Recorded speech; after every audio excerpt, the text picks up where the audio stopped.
You guys, I don't know what you want to do, but you guys wanted to do a Doc tune, right? We'll do a Doc tune. You want to? Yeah, it's one of those tunes that, like I said, Doc brought so many styles together. This is actually a Mississippi John Hurt tune that he played in his style. It's called Slidin Delta. 1, 2, 3, 4.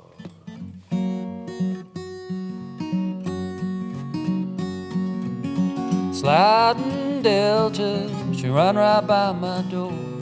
I'm gonna leave here, honey. Yeah, baby, don't you wanna go? Easy rider, see what you have done. You make me love you, and now you're gonna run. No, no, baby, things ain't quite that way. Trouble's found me, and honey, I can't stay. Oh, Slidin Delta, she run right by my door. I'm gonna leave here, honey, baby, don't you wanna go?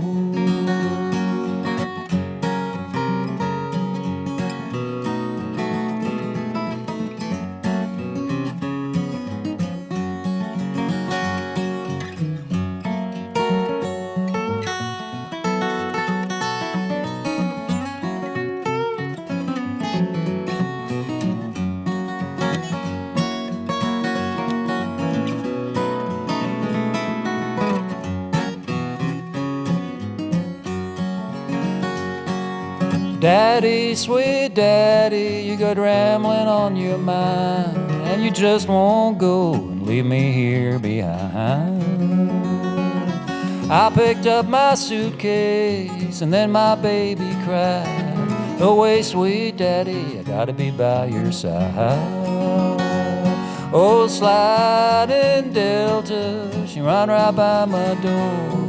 I'm gonna leave here, honey, baby, don't you wanna go? Play one time.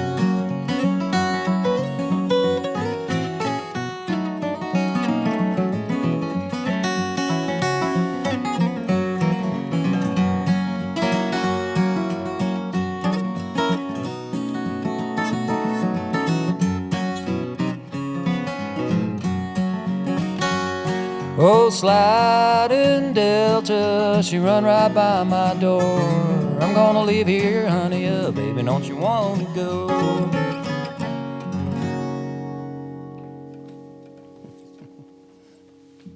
Tim Stafford, Thomm Jutz here in Studio B.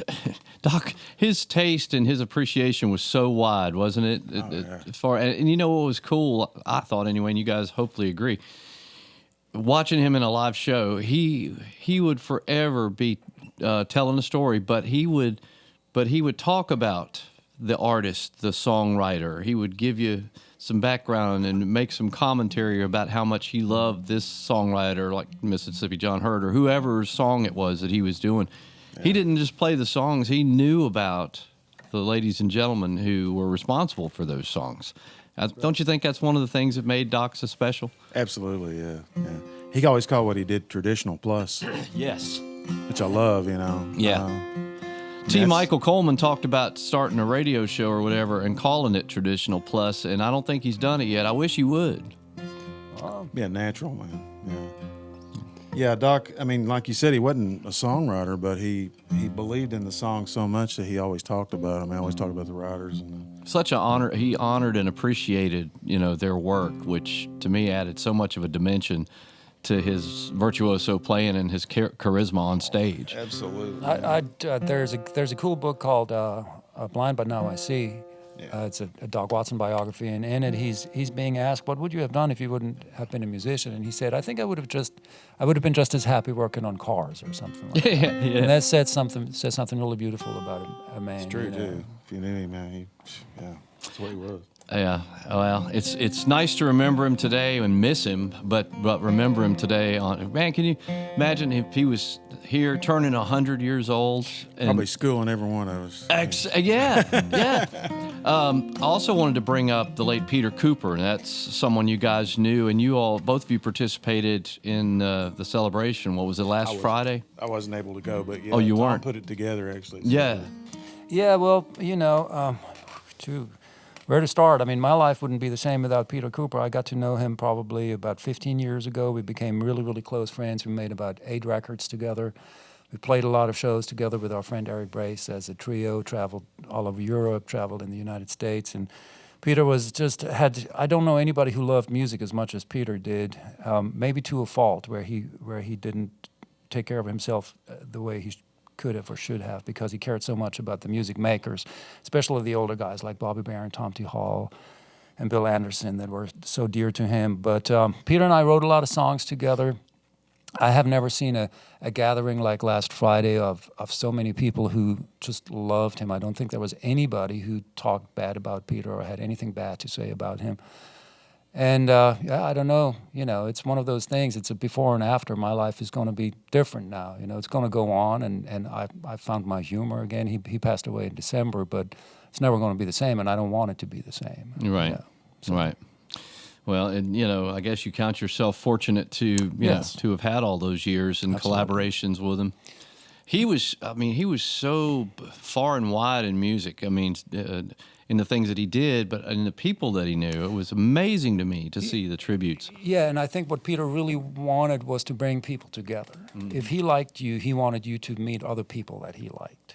That's why he helped me to make a record with Mag Wiseman, and that's why he introduced me to Tom T. or to Bobby Bare. He wanted the people that he really liked and believed in, he wanted them to know each other. Yeah. And I think he had an awareness that those connections were going to live on maybe even past his lifetime. And all those names inspire you guys too, and folks like Tony Rice and Norman Blake and all. Did you guys feel inspiration, for this record when you were writing this record? Absolutely, yeah. In fact, there's some tunes on the record that we kind of thought of Norman, in particular, and the way he would talk about things like trains. Yeah. And we have a train song that's kind of in that style, but yeah. I mean, and Tony, of course, I was honored enough to be able to write his biography before he passed away, and this is back in 2010. And so I spent a lot of time with him, and just real special. I mean, anytime any two guys pick up two guitars and play traditional music, there's going to be some Doc Watson, Norman Blake, and Tony Rice influence come through it. Sure. There's no way around it. So yeah. So up ahead, I mean, you guys are playing together, supporting your record, but beyond that, solo tour for you or with a group or anything? I'm going to go to Europe, to England with Eric Brace in May to play a couple of shows, and then Tim and I hope to do a couple more things. I got a couple little festivals lined up, little songwriter festivals, but I'm not touring as much as I used to because I'm also a teacher at Belmont University in the songwriting program, so I have 2 days a week, and I sort of have to work around that schedule, and that's a beautiful thing for me to be doing because I get to talk to young people about people like Norman and Doc Watson and Guy Clark and Townes Van Zandt. And the best thing is when they come back the next class and go I listened to The Randall Knife by Guy Clark and it's the best song I ever heard. And I go, all right, we did something good here last Tuesday. And so, I'm sorry, go ahead. No, that's all. I was going to say, and I'm sure Blue Highway's expecting Tim to come back and play with them on a tour, too, on some show. Yeah. We're still playing. Yeah. Still out there. Next year will be 30 years for Blue Highway, which is kind of hard to believe. But we just finished a new record. It's in the studio.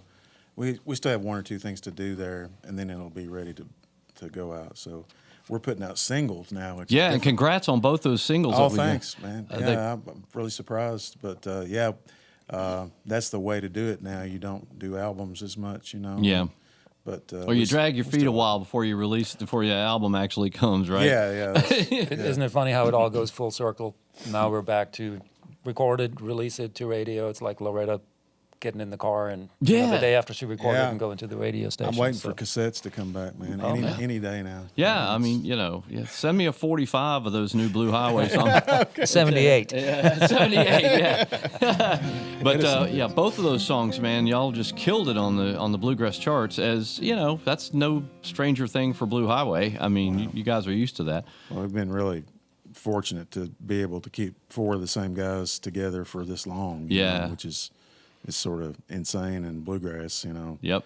Our mandolin player Sean always said bluegrass musicians kind of have the shelf life of a banana. Mm-hmm. So I think he's probably right about that. In some ways, there's a lot of switchover, but we've kind of kept it around the original material for all these years, and I think that helps us be more creative and say, okay, well, this is what we're going to do next record is our stuff, and that keeps you going for a while.